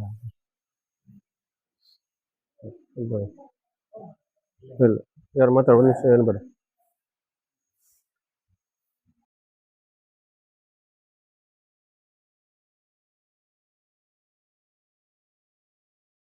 ಆತ್ಮೀಯ ವೀಕ್ಷಕರೇ, ಈ ಕಾರ್ಯಕ್ರಮದ ಬಗ್ಗೆ ಇನ್ನೂ ಹೆಚ್ಚಿನ ಮಾಹಿತಿಯನ್ನು ನೀಡಲು ನನ್ನ ಜೊತೆ ಇದ್ದಾರೆ ಶ್ರೀಯುತ ಸುಬ್ರಹ್ಮಣ್ಯ ಮರಾಠೆಯವರು. ಈ ದೇವಸ್ಥಾನದ ಪ್ರಧಾನ ಅರ್ಚಕರಾಗಿ ಹಾಗೂ ವಿಶೇಷವಾಗಿ ಇಲ್ಲಿ ನಡೆಯುವಂತಹ ಎಲ್ಲ ಕಾರ್ಯಕ್ರಮಗಳ ಒಂದು ಮೇಲುಸ್ತುವಾರಿ ಅಂತ ಹೇಳ್ತಾರೆ, ಅದನ್ನ ತೆಗೆದುಕೊಂಡು ಬಹಳ ಅಚ್ಚುಕಟ್ಟಾಗಿ ಕಾರ್ಯನಿರ್ವಹಿಸ್ತಾ ಇದ್ದಾರೆ. ವಿಶೇಷವಾಗಿ ನನ್ನ ಹಿತೈಷಿಗಳು ಹಾಗೂ ಮಾರ್ಗದರ್ಶಕರು ಕೂಡ ಅವರಿಗೆ ಹೃತ್ಪೂರ್ವಕವಾದಂತಹ ಸ್ವಾಗತವನ್ನು ಬಯಸ್ತಾ ಇದ್ದಾರೆ. ನಮಸ್ಕಾರ. ಹಾಗೆಯೇ ನನ್ನ ಜೊತೆ ಇದ್ದಾರೆ ಶ್ರೀಯುತ ಚಂದ್ರನಾಯಕ್ ಅವರು, ನನ್ನ ಆತ್ಮೀಯರು. ಈ ಒಂದು ದೇವಸ್ಥಾನ ಸಮಿತಿಯ ಖಜಾಂಚಿಗಳಾಗಿ ಕಳೆದ 10 ವರ್ಷಗಳಿಂದ ಸೇವೆಯನ್ನು ಸಲ್ಲಿಸ್ತಾ ಇದ್ದಾರೆ. ಅವರಿಗೂ ಸಹ ಹೃತ್ಪೂರ್ವಕವಾದಂತಹ ಸ್ವಾಗತವನ್ನ ಬಯಸ್ತಾ ಇದ್ದೇನೆ. ನಮಸ್ಕಾರ. ಈ ಒಂದು ದೇವಸ್ಥಾನದ ಹಿನ್ನೆಲೆ ಬಗ್ಗೆ ಹೇಳೋದಾದ್ರೆ, ಸುಮಾರು ಒಂದು 40 ವರ್ಷದ ಹಿಂದೆ ಶೃಂಗೇರಿ ಪಟ್ಟಣದ ತುಂಬ ಜನ ಭಕ್ತರು ಇಲ್ಲಿ ಒಂದು ರಾಘವೇಂದ್ರ ಸ್ವಾಮಿ ದೇವಸ್ಥಾನವನ್ನು ಕಟ್ಟಬೇಕು ಅಂತೇಳಿ ಸಂಕಲ್ಪ ಮಾಡಿಕೊಂಡ್ರು. ಹಾಗೆ ಅದಕ್ಕೆ ಸಂಬಂಧಪಟ್ಟ ಕೆಲಸಗಳು ಕೂಡ ಶುರುವಾಯಿತು. ಶುರು ಆದಮೇಲೆ ಅನೇಕ ವರ್ಷ ಚಿಕ್ಕ ಪ್ರಮಾಣದಲ್ಲಿ ಆರಾಧನೆ ಕೂಡ ನಡೀತು. ಸಾಮೂಹಿಕ ಸತ್ಯನಾರಾಯಣ ವ್ರತ ಇತ್ಯಾದಿ ಎಲ್ಲ ನಡೆದು ದೇವಸ್ಥಾನವನ್ನು ಕಟ್ಟಬೇಕು ಅಂತ ಹೇಳಿ ಅದಕ್ಕೆ ಅಡಿಪಾಯ ಕೂಡ ಹಾಕಿದ್ರು. ಸುಮಾರು ಒಂದು 1982ನೇ ಇಸ್ವಿ ಅಂದಾಜು. ನಾವೆಲ್ಲ ಅವಾಗ ತುಂಬಾ ಚಿಕ್ಕವರು. ಅದು ಏನಾಯ್ತು ಅಂತ ಹೇಳಿದ್ರೆ, ಕೆಲವು ಕಾರಣಗಳಿಂದ ಅದನ್ನು ಅವರಿಗೆ ಮುಂದುವರಿಸ್ಲಿಕ್ಕೆ ಆಗ್ಲಿಲ್ಲ. ಅದು ಜಾಗ ಹಾಗೆ ಉಳ್ಕೊಳ್ತು. ಆದ್ರೂ ಕೂಡ ಮಧ್ಯ ಮಧ್ಯ ಅವರೇ ಎಲ್ಲ ಪೇಟೆಯ ಭಕ್ತರೇ ಬಂದು ಇಲ್ಲಿ ಏನಾದ್ರು ಚಿಕ್ಕದಾಗಿ ಚಟುವಟಿಕೆಗಳನ್ನ ಮಾಡಿ ಹೋಗ್ತಾ ಇದ್ರು. ಆದ್ರೆ ಅವರಿಗೆ ದೇವಸ್ಥಾನವನ್ನ ಕಟ್ಟಬೇಕು ಅನ್ನೋ ಒಂದು ಸಂಕಲ್ಪವನ್ನ ಪೂರ್ತಿ ಮಾಡ್ಲಿಕ್ಕೆ ಆಗ್ಲಿಲ್ಲ. ಅವ್ರು ಏನ್ ಮಾಡಿದ್ರು ಅಂತ ಹೇಳಿದ್ರೆ, ನಮಗೆ ಒಂದು ಪ್ಲಾಟ್ಫಾರ್ಮ್ ಅನ್ನು ಮಾಡಿಟ್ರು. ಇಲ್ಲಿ ಎಲ್ಲ ಒಂದು ಜಾಗವನ್ನ ಅವ್ರು ಮಾಡಿಟ್ರು. ಒಂದು ಫೋಟೋ ಇಟ್ಕೊಂಡು ಪೂಜೆ. ಹೌದು, ಫೋಟೋ ಇಟ್ಟು ಪೂಜೆ ಮಾಡ್ತಾ ಇದ್ರು. ಹಾಗೆ ಇದಕ್ಕೆ ಏನೋ ಒಂದು ಬೇಲಿ ಏನೂ ಇರ್ಲಿಲ್ಲ. ನಮ್ಮ ಶ್ರೀಕಾಂತ್ ಮೆಡಿಕಲ್ಸ್ ನ ಶ್ರೀಕಾಂತ್ ಅವರು ಅದಕ್ಕೆ ಒಂದು ರೂಪವನ್ನ ಕೊಟ್ಟರು, ಒಂದು ಕಾಂಪೌಂಡ್ ಅನ್ನ ಮಾಡಿ. ಅಲ್ಲಿಗೆ ಅದಕ್ಕೆ ಒಂದು ಜಾಗಕ್ಕೆ ಒಂದು ಭದ್ರತೆ ಬಂತು. ಅವಾಗ ಅದು ಅನೇಕ ವರ್ಷ ನಿಂತು ಹೋಗಿತ್ತು. ಆಮೇಲೆ 2013ನೇ ಇಸ್ವಿ ಅವಾಗ ಇಲ್ಲಿ ಶೃಂಗೇರಿಯಲ್ಲಿ ಸಿದ್ಧಿ ಸಮಾಧಿ ಯೋಗ ಅಂತ ಒಂದು ಯೋಗ ಕ್ಲಾಸ್ ನಡೀತಾ ಇತ್ತು. ಅದರ ಯೋಗ ಟೀಚರು ಸತ್ಯನಾರಾಯಣ ಎಂ ಅಂತ ಹೇಳಿ, ಅವರು ಭದ್ರಾವತಿಯವರು. ನಾವು ಅವರಿಗೆಲ್ಲರಿಗೂ ಸತೀಶ್ ಗುರೂಜಿ ಅಂತ ನಾವು ಅವ್ರಿಗೆ ಕರೆಯೋದು. ಸತೀಶ್ ಗುರೂಜಿ ಅಂತ, ಭದ್ರಾವತಿಯವರು. ಏನೋ ಒಂದಿನ ಹೀಗೆ ಅಚಾನಕ್ ಆಗಿ ಅವ್ರ ಜೊತೆ ಮಾತಾಡ್ತಾ ಇರ್ಬೇಕಾದ್ರೆ ಹೀಗೆ ಹೇಳಿದೆ, ಇಲ್ಲಿ ಒಂದು ರಾಘವೇಂದ್ರ ಸ್ವಾಮಿ ಬೃಂದಾವನ ಆಗ್ಬೇಕು ಅಂತ ಹೇಳಿ ಅನೇಕ ಜನ ಸಂಕಲ್ಪ ಮಾಡ್ಕೊಂಡಿದ್ರು, ಅದು ಮಾಡ್ಲಿಕ್ಕೆ ಆಗ್ಲಿಲ್ಲ, ನೀವೇನಾರು ಅದನ್ನ ಮಾಡಿಸ್ತೀರಾ ಅಂತ ಹೇಳಿ. ಆಯ್ತಪ್ಪ ನಾನು ಮಾಡಿಸ್ತೀನಿ ಅಂತೇಳಿ ಕೂಡಲೇ ಅವರು ಅದಕ್ಕೆ ಒಂದು ಉತ್ಸಾಹವನ್ನು ತೋರಿ ಇಲ್ಲಿ ಶ್ರಮದಾನ ಮಾಡಿದ್ರು. ತುಂಬಾ ಕಾಡು ಬೆಳೆದೋಗಿತ್ತು ಇಲ್ಲಿ. ಅನಂತರ ಕೂಡಲೇ ಒಂದು 100 ಜನ ಜೋಡಿಗಳ ಸತ್ಯನಾರಾಯಣ ಪೂಜೆ ಆಯ್ತು ಇಲ್ಲಿ. 100 ಜನ ಜೋಡಿ ಕೂತು ಸತ್ಯನಾರಾಯಣ ಪೂಜೆ ಮಾಡಿದ್ರು. ಆಟೋಮೆಟಿಕ್ ಆಗಿ ಆ ಜಾಗಕ್ಕೆ ಅವತ್ತಿಂದ ಒಂದು ಶಕ್ತಿ ಬಂತು. ಶಕ್ತಿ ಬಂದ್ಮೇಲೆ ದೇವಸ್ಥಾನವನ್ನ ಕಟ್ಟಬೇಕು ಅಂತ ಹೇಳಿ ಅದಕ್ಕೆ ಪ್ಲಾನ್ ಎಲ್ಲ ಮಾಡ್ಕೊಂಡ್ವು. ಪ್ಲಾನ್ ಎಲ್ಲ ಮಾಡಿ ಆಯ್ತು. ನಮ್ಮ ಹತ್ರ ಅಂದ್ರೆ ನಾವು ಒಂದು ಕಮಿಟಿಯನ್ನು ಮಾಡ್ಕೊಂಡ್ವಿ. ಫಸ್ಟ್ ಅದಕ್ಕೆ ಯಾವುದೇ ಕೆಲಸ ಮಾಡ್ಬೇಕಾದ್ರೂ ಅದಕ್ಕೊಂದು ಸಂಸ್ಥೆ ಬೇಕಾಗತ್ತಲ್ಲ. ಊರಿಂದೇ ಒಂದು ಕಮಿಟಿ ಮಾಡಿದ್ವು. ಅದಕ್ಕೆ ನಮ್ಮ ಮಾನ್ಯ ರಮೇಶ್ ಹೆಗ್ಡೆ ಅವರು ಅಧ್ಯಕ್ಷರಾದ್ರು, ಭೋಜು ಕುಲಾಲ್ ಅವರು ಕಾರ್ಯದರ್ಶಿ ಆದ್ರು, ಹಾಗೆ ನನ್ನ ಸ್ನೇಹಿತರು ಚಂದ್ರನಾಯಕ್ ಇವರು ಖಜಾಂಚಿ ಆದ್ರು. ಹಾಗೆ ನಾವು ಸುಮಾರು ಒಂದು 19 ಜನ ಸದಸ್ಯರದ್ದು ಒಂದು ಕಮಿಟಿ ಮಾಡಿದ್ವು. ಏನು 13 ವರ್ಷಗಳ ಹಿಂದೆ ಏನು ಕಮಿಟಿ ಮಾಡಿದ್ವು ಅದೇ ಕಮಿಟಿ ಬದಲಾವಣೆ ಇಲ್ಲದೆ ಇವತ್ತಿನವರೆಗೂ ಮುಂದುವರೆದಿದೆ. ಈ 11 ವರ್ಷನೂ ಎಲ್ಲರೂ ತುಂಬಾ ಸಾಮರಸ್ಯದಿಂದ ಆ ಕಮಿಟಿನ ನಡೆಸ್ಕೊಂಡ್ ಬರ್ತಾ ಇದೀವಿ. ಹಾಗೆ ಅದೇನಾಯ್ತು ಅಂತ ಹೇಳಿದ್ರೆ ಸಡನ್ ಆಗಿ 2015ನೇ ಇಸ್ವಿಲಿ ನಾವು ಈ ಬಹುಶಃ ಇದೆ ಜುಲೈ ತಿಂಗಳು ಆರಾಧನೆಗಿಂತ ಮುಂಚೆ ಈ ದೇವಸ್ಥಾನ ಕಟ್ಟಬೇಕು ಅಂತ ಹೇಳಿ ಅದಕ್ಕೆ ಕೂಡಲೇ ಶುರು ಆಯ್ತು ಕೆಲಸ. ಶುರು ಆದ್ರೂ ನಮ್ಮ ಹತ್ರ ಆರ್ಥಿಕವಾಗಿ ಬೇಕಲ್ಲ, ನಮ್ಮ ಹತ್ರ ಏನೂ ಇರ್ಲಿಲ್ಲ. ಇಲ್ಲಿ ನಾವು ಕೆಲವರನ್ನ ನಾವು ಮಹನೀಯರನ್ನ ನೆನಪು ಮಾಡ್ಕೋಬೇಕಾಗತ್ತೆ. ಶೃಂಗೇರಿಯ ತಾರಾನಾಥ್ ಕಾಮತ್ ಅಂತ ಹೇಳಿ, ಅವರು ಈಗ ಇಲ್ಲ, ತಾರಾನಾಥ್ ಕಾಮತ್ ಅಂತ ಹೇಳಿ. ಮೊದಲನೇದಾಗಿ ಅವರು 1 ಲಕ್ಷ ರೂಪಾಯಿಯನ್ನ ನಮಗೆ ತಂದ್ಕೊಟ್ರು. ನೀವು ಕೆಲಸ ಮುಂದುವರಿಸಿ, ರಾಯರ್ ನಿಮಗೆ ಬೇಕಾಗಿದ್ದನ್ನೆಲ್ಲ ಅನುಕೂಲ ಮಾಡಿಕೊಡ್ತಾರೆ ಅಂತ ಹೇಳಿ. ಅದೇ ರೀತಿ ಆ ಸಮಯದಲ್ಲಿ ಪೇಟೆ ಹರೀಶ್ ಶೆಟ್ಟರ್ ಆಗಿರ್ಬೋದು, ಅವರೆಲ್ಲರೂ ತುಂಬಾ ಜನ ಅದರಲ್ಲಿ, ಮತ್ತೆ ಕುಳುಗಾರ್ ರವೀಂದ್ರ, ಇವರೆಲ್ಲರೂ ನಮಗೆ ತುಂಬಾ ಸಹಕಾರ ಕೊಟ್ಟಿದ್ದಾರೆ ದೇವಸ್ಥಾನವನ್ನು ಮಾಡ್ಲಿಕ್ಕೆ. ನಮ್ಮ ಹತ್ರ ಏನೂ ಒಂದು ನಿಜವಾಗಿ ಹೇಳ್ಬೇಕಾದ್ರೆ 1 ರೂಪಾಯಿ ಇರ್ಲಿಲ್ಲ ಅಕೌಂಟ್ ಮಾಡಿದಾಗ. ಆದ್ರೆ ಎಷ್ಟು ಹಣ ಬೇಕೋ ಅದಕ್ಕಿಂತ ಹೆಚ್ಚು ದೇವಸ್ಥಾನವನ್ನು ಕಟ್ಟಿ ಕುಂಭಾಭಿಷೇಕ ಮಾಡಿದ ಮೇಲೂ ಸಾಕಷ್ಟು ಹಣ ಉಳಿಯೋ ಹಾಗೆ ರಾಯರು ಅದನ್ನು ತರಿಸ್ಕೊಂಡಿದ್ದಾರೆ. ಇದು 2015ನೇ ಇಸ್ವಿ ವಿಜಯದಶಮಿಯಲ್ಲಿ ನಮ್ಮ ದೇವಸ್ಥಾನದ ರಾಯರದ್ದು ಬೃಂದಾವನದ ಪ್ರತಿಷ್ಠಾಪನೆ ಆಯ್ತು. ಹಾಗೆ ಆಮೇಲೆ ನಮ್ಮ ಸತೀಶ್ ಗುರೂಜಿ ಅವರು ಹೇಳಿದ್ರು, ಯಾವುದೇ ದೇವಸ್ಥಾನ ಅಭಿವೃದ್ಧಿ ಆಗ್ಬೇಕಾದ್ರೆ ಅನ್ನದಾನ ಆಗ್ಬೇಕು ಅಂತ ಹೇಳಿ. ನಮ್ಮ ಹತ್ರ ಮೊದಲನೇದಾಗಿ ಅನ್ನದಾನ ಮಾಡಕ್ ನಮ್ಮ ಹತ್ರ ಅನುಕೂಲ ಇರಲಿಲ್ಲ. 2016ನೇ ಇಸ್ವಿ ಮಾರ್ಚ್ ಮೊದಲನೇ ಗುರುವಾರದಿಂದ ಇಲ್ಲಿ ಅನ್ನದಾನ ಶುರುವಾಯ್ತು. ಅವತ್ತು ಶುರುವಾಗಿದ್ದ ಅನ್ನದಾನ ಇವತ್ತಿನವರೆಗೂ ಈ 11 ವರ್ಷನೂ ಕೂಡ ಯಾವುದೇ ಅಡಚಣೆ ಇಲ್ಲದೆ ನಿರಂತರವಾಗಿ ನಡೆದು ಬರ್ತಾ ಇದೆ. ಅದು ವಾರದಿಂದ ವಾರಕ್ಕೆ ಹೆಚ್ಚಾಗ್ತಾ ಇದೆ. ಅದಕ್ಕೆ ಪ್ರತಿ ವಾರಕ್ಕೂ ಒಬ್ಬೊಬ್ರು ಸ್ಪಾನ್ಸರ್ಸ್ ಬರ್ತಾರೆ. ನಾವು ಯಾರು ಇಲ್ಲ ಅಂದಿನ ರಾಯರ್ ಯಾರೋ ಒಬ್ಬರನ್ನ ರೆಡಿ ಮಾಡಿರ್ತಾರೆ. ಅದು ವಿಶೇಷ ಇಲ್ಲಿ. ಅಂದ್ರೆ ಸ್ಪಾನ್ಸರ್ ಅಂದ್ರೆ ಒಂದು ವಾರಕ್ಕೆ ಒಬ್ರು? ಹೌದು, ಒಂದು ವಾರಕ್ಕೆ ನಾವೇನೋ ಒಂದು ಇಂತಿಷ್ಟು ಮೊತ್ತವನ್ನ ಫಿಕ್ಸ್ ಮಾಡ್ತೀವಿ. ಆ ಮೊತ್ತವನ್ನ ಅವ್ರು ಪಾವತಿಸಿ ಒಬ್ಬರೇ ಸಂಪೂರ್ಣವಾಗಿ ಇದ್ ಮಾಡಬಹುದು, ಒಬ್ರೇನು ಮಾಡ್ತಾರೆ. ಈಗ ಅನುಕೂಲ ಇದೆ ಇಲ್ಲ ಅಂತ ಹೇಳಿದ್ರೆ 2-3 ಜನ ಸೇರಿ, ಅಥವಾ ಏನಾದ್ರು ಬೇರೆ ವಸ್ತುಗಳನ್ನು ಕೊಟ್ಟು ಮಾಡಿಸೋದು, ಹೊರೆ ಕಾಣಿಕೆ ಆ ರೂಪದಲ್ಲಿ ಬೇಕಾಗಿದ್ದಾಗ ಅಕ್ಕಿ ಆಗ್ಬೋದು, ತೆಂಗಿನಕಾಯಿ, ಎಣ್ಣೆ ಇತ್ಯಾದಿ ವಸ್ತುಗಳನ್ನು ನೀಡ್ತಾರೆ. ಆ ರೀತಿ ನಡೀತಾ ಇದೆ. ಯಾವುದೇ ಗುರುವಾರವೂ ಸಹ ನಿಲ್ಲಿಲ್ಲ? ಇಲ್ಲ, ಯಾವ ಗುರುವಾರನೂ ಇಲ್ಲ. ಕರೋನಾ ಟೈಮಲ್ಲಿ ಕೂಡ ನಾವು ಅಂದ್ರೆ ಅದೇನು ಅದನ್ನ ನಿಲ್ಬಾರ್ದು ಅಂತ ಹೇಳಿ ಅತ್ಯಂತ ಚಿಕ್ಕ ಪ್ರಮಾಣದಲ್ಲಿ ಅದನ್ನ ನಡೆಸಿದ್ವಿ. ಮತ್ತೆ ಪ್ರತಿ ತಿಂಗಳ ಮೊದಲ ಗುರುವಾರ ಸತ್ಯನಾರಾಯಣ? ಪ್ರತಿ ತಿಂಗಳ ಮೊದಲ ಗುರುವಾರ ಸತ್ಯನಾರಾಯಣ ಪೂಜೆ ನಡೆಯುತ್ತೆ. ತುಂಬಾ ಜನ ಸೇರ್ತಾರೆ ಅದಕ್ಕೆ. ಅದು ಅಷ್ಟೇ, ಪ್ರತಿ ವಾರ ಅದಕ್ಕೆ ತುಂಬಾ ಹೆಚ್ಚಾಗ್ತಾ ಇದ್ದಾರೆ ಜನ. ಹೊಸ ಭಕ್ತರು ದೂರದ ಊರಿಂದ ಬರ್ತಾರೆ. ಮತ್ತೆ ಇಲ್ಲಿ ಕಾರ್ಯಕ್ರಮಗಳು, ವ್ಯಾಸಕಲಾ ಮಂಟಪ ಇದೆ. ವ್ಯಾಸಕಲಾ ಮಂಟಪ ಇದೆ. ಇದರಲ್ಲಿ ನಾವೊಂದು ಮಿನಿಮಮ್ ಬಾಡಿಗೆಯನ್ನು ತಗೊಂಡು ನಮ್ಮ ಸಮಸ್ತ ಹಿಂದೂ ಬಾಂಧವರಿಗೆ ಎಲ್ರಿಗೂ ಇಲ್ಲಿ ಕಾರ್ಯಕ್ರಮಗಳನ್ನು ನಡೆಸಲಿಕ್ಕೆ ಅವಕಾಶ ಇದೆ. ಯಾವುದೇ ಜಾತಿ ಮತ ಯಾವುದೂ ಇಲ್ಲ, ಇಲ್ಲಿ ಯಾವುದೂ ಇಲ್ಲ. ಮತ್ತೊಂದು ವಿಶೇಷ ಅಂತ ಹೇಳಿದ್ರೆ, ನಾವಿಲ್ಲಿ ಯಾವುದೇ ದೊಡ್ಡ ಕಾರ್ಯಗಳನ್ನು ಮಾಡ್ಬೇಕಾದ್ರೂ ನಮ್ಮ ಶೃಂಗೇರಿಯ ಗುರು ಪರಂಪರೆ ಶಂಕರಾಚಾರ್ಯರನ್ನ ಮತ್ತೆ ಈಗಿನ ಪೀಠಾಧಿಪತಿಗಳನ್ನ ಸ್ಮರಣೆ ಮಾಡದೆ ಯಾವ ಕೆಲಸವನ್ನು ಇಲ್ಲಿ ಮಾಡೋದಿಲ್ಲ.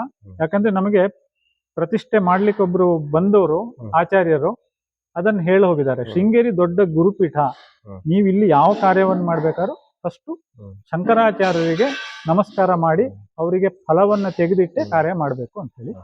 ಅದ್ರ ಜೊತೆಗೆ ಇನ್ನೊಂದು ವಿಶೇಷ ಉಂಟು, ಇಲ್ಲಿ ನಾವು ಯಾವುದೇ ಯಾವ ಸಿದ್ಧಾಂತವನ್ನು ಇಲ್ಲಿ ಹೇಳಲ್ಲ. ನಮ್ಮ ಉದ್ದೇಶ ಏನು ಅಂತ ಹೇಳಿದ್ರೆ, ಸಮಸ್ತ ಹಿಂದೂ ಬಾಂಧವರು ಈ ದೇವಸ್ಥಾನಕ್ಕೆ ಬರಬೇಕು. ಎಲ್ಲರೂ ಈಗ ನಾವು ಏನಂತ ಹೇಳಿದ್ರೆ, ಈ ಸಮಿತಿಯಲ್ಲಿರೋರು ಎಲ್ಲರೂ ಹೆಚ್ಚಿನದಾಗಿ RSS ಹಿನ್ನೆಲೆಯಿಂದ ಬಂದಿರೋರು.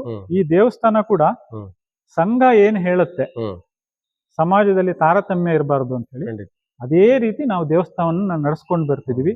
ಇಲ್ಲಿ ಯಾವುದೇ ಯಾರನ್ನು ನಾವು ಭೇದ ಭಾವ ಮಾಡಲ್ಲ. ದೇವರ ಹತ್ತಿರದವರೆಗೂ ಎಲ್ಲರಿಗೂ ಅಲ್ಲಿ ಬರ್ಲಿಕ್ಕೆ ಅವಕಾಶ ಇದೆ. ಹತ್ರ ಬಂದು ದೇವರ ದರ್ಶನ ಮಾಡ್ಬೋದು. ಯಾರು ತಡೆಯಲ್ಲ, ನೀನ್ ಆ ಕಡೆ ಹೋಗು ಈ ಕಡೆ ಹೋಗು ಅಂತ ಹೇಳಿ. ಮತ್ತೊಂದು ವಿಶೇಷ ಅಂತ ಹೇಳಿದ್ರೆ ಇಲ್ಲಿ ಭಕ್ತರು ಅನೇಕ ಜನರು ಮನುಷ್ಯ ಆದ್ಮೇಲೆ ಅವನಿಗೆ ಸಮಸ್ಯೆಗಳಿರುತ್ತೆ. ಇಲ್ಲಿ ಅರ್ಚಕನಾದವನ ಹತ್ರ ಅವ್ರು ಬಂದು ಹೇಳ್ಕೊಳ್ತಾರೆ. ಯಾಕಂದ್ರೆ ದೇವ್ರ ಹತ್ರ ಡೈರೆಕ್ಟ್ ಹೇಳಲಿಕ್ಕೆ ಆಗಲ್ಲ, ಅದಕ್ಕೆ ಯಾರೊಬ್ಬ ಮಧ್ಯವರ್ತಿ ಬೇಕು. ಅರ್ಚಕರ ಹತ್ರ ಹೇಳ್ಕೊಳ್ತಾರೆ. ಅವಾಗ ನಾವ್ ಏನ್ ಮಾಡ್ತೀವಿ ಅಂತ ಹೇಳಿದ್ರೆ ಅವರಿಂದ ಏನು ಪ್ರತಿಫಲ ಅಪೇಕ್ಷೆ ಮಾಡದೆ, ನೀವ್ ಏನ್ ಕಷ್ಟ ಇದ್ರು ಹೇಳಿ, ನಾವು ನಿಮಗೋಸ್ಕರ ರಾಯರಲ್ಲಿ ಕೇಳ್ಕೊಳ್ತೀನಿ ಅಂತ ಹೇಳಿ ಅವರಿಗೆ ಮನಸ್ಸಿಗೆ ಸಮಾಧಾನವನ್ನು ಕೊಟ್ಟು ಕಳಿಸ್ತೀವಿ. ಅದು ತುಂಬಾ ಜನಕ್ಕೆ ಅದರಿಂದ ಒಳ್ಳೇದಾಗಿದೆ. ಭಕ್ತಾದಿಗಳು ದೇವಸ್ಥಾನಕ್ಕೆ ಬರ್ತಾರೆ, ಅವರದ್ದೇ ಆದಂತಹ ಅನೇಕ ಸಮಸ್ಯೆಗಳಿರುತ್ತೆ. ಇವರು ಹೇಳಿದ್ರು, ಅರ್ಚಕಸ್ಯ ಪ್ರಭಾವೇನ ಶಿಲಾಭವತಿ ಶಂಕರ ಅಂತ ಅನ್ನೋ ಮಾತಿದೆ. ಅರ್ಚಕರು ಹೇಗೆ ಬಂದವರಿಗೆ ಸಾಂತ್ವನದ ಮಾತುಗಳನ್ನು ಆಡ್ತಾರೋ, ಎಲ್ಲರಿಗೂ ಸಹ ಧೈರ್ಯ ಬೇಕಾಗಿರುತ್ತೆ. ಆ ಧೈರ್ಯವನ್ನ ಕೊಡ್ತಾರೋ ಅಂತಹ ಅರ್ಚಕರಿಂದ ಖಂಡಿತವಾಗಿಯೂ ಬಂದಂತಹ ಭಕ್ತಾದಿಗಳಿಗೆ ಮನಃಶಾಂತಿ ಸಿಗತ್ತೆ. ಹಾಗೆ ಒಂದು ಮಹತ್ತರವಾದಂತಹ ವಿಚಾರವನ್ನು ಹೇಳಿದ್ರು.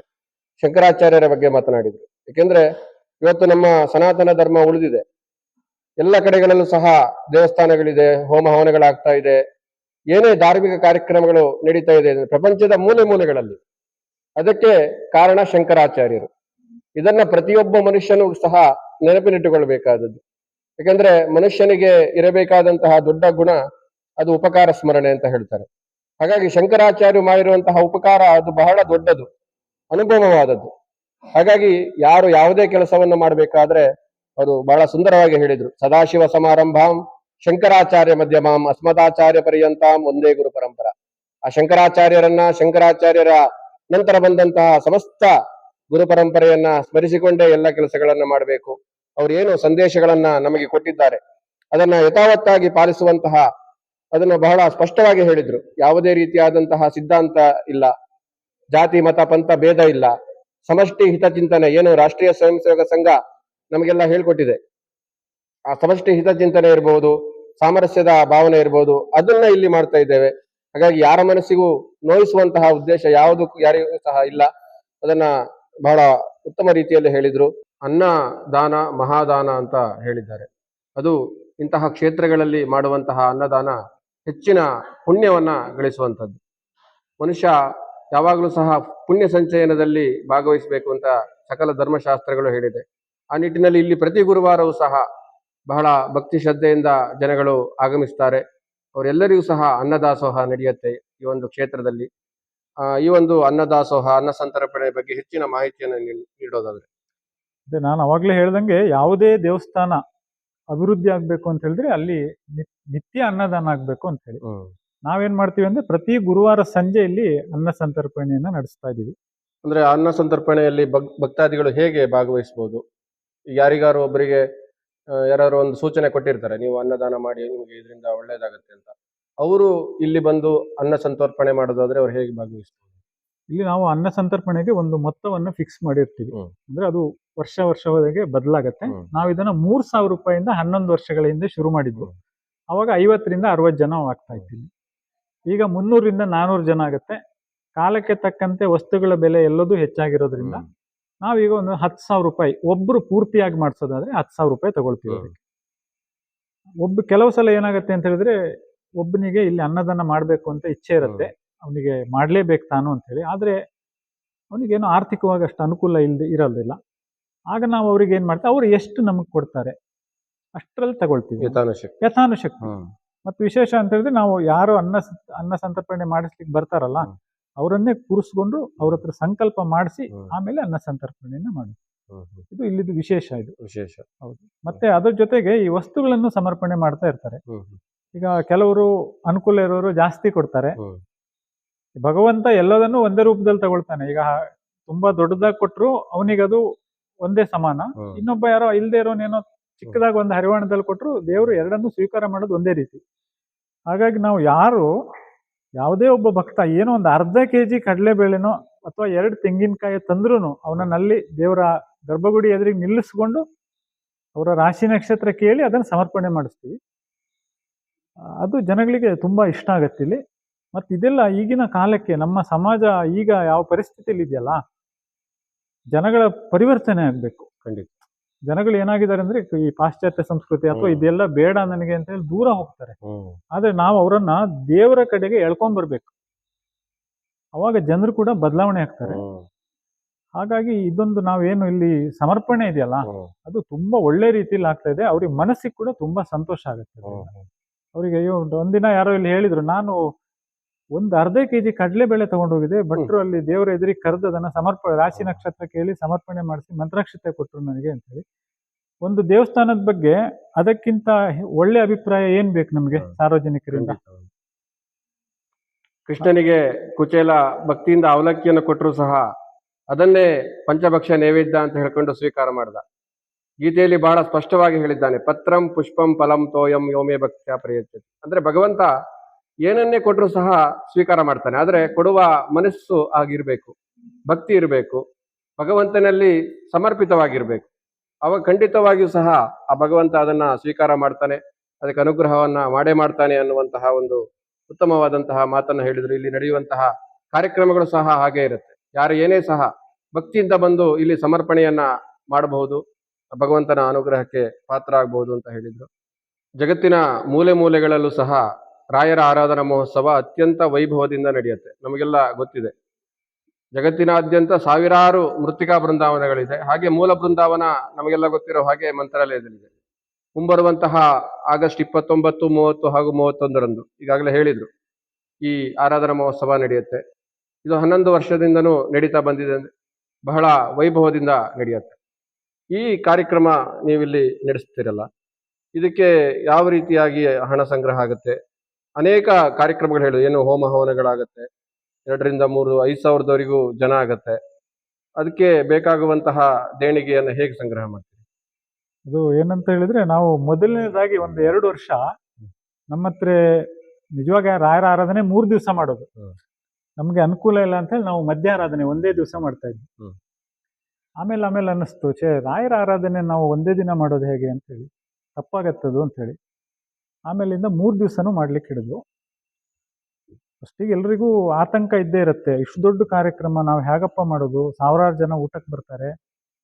ನಾವು ಇದಕ್ಕೆ ಏನ್ ಮಾಡಿದ್ವಿ ಅಂತ ಹೇಳಿದ್ರೆ, ನಮ್ದೊಂದು ಧ್ಯೇಯ, ಶೃಂಗೇರಿಯ ಸುತ್ತಮುತ್ತ ಎಲ್ಲ ಪ್ರತಿ ಮನೆಯನ್ನು ನಾವು ಸಂಪರ್ಕ ಮಾಡಬೇಕು ಅಂತ ಹೇಳಿ.